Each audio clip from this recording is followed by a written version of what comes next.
Nos dias de hoje, para a minha vida e para a tua vida, quem é que não tem pecado? Irmãos, quem não peca?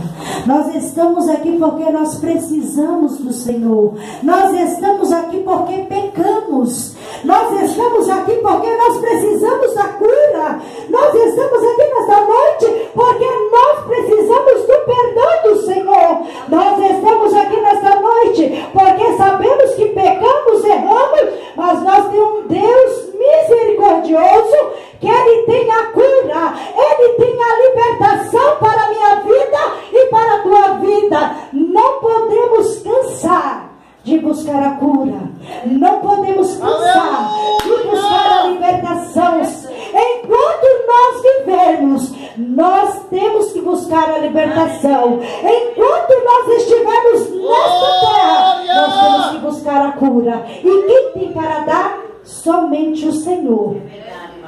Aleluia. Porque aquele povo já estava preparado para matar aquela mulher. Mas o Senhor, Ele veio para nos dar vida.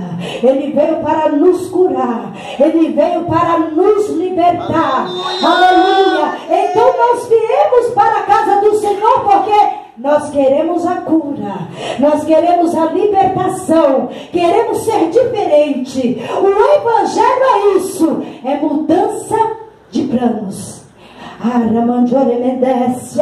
Aleluia. Hoje um pouquinho saiu lá, meditando, pegando o estudo, porque aquele serviço está tribuloso. Quando nós começamos a falar assim, eu quero ser diferente. Eu quero ser a luz. Eu quero ser o sal, Senhor.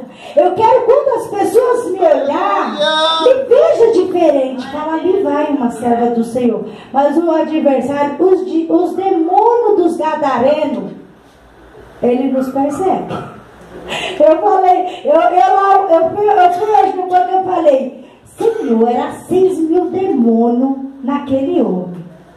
Mas eu acho que tem uns 10 me perseguindo.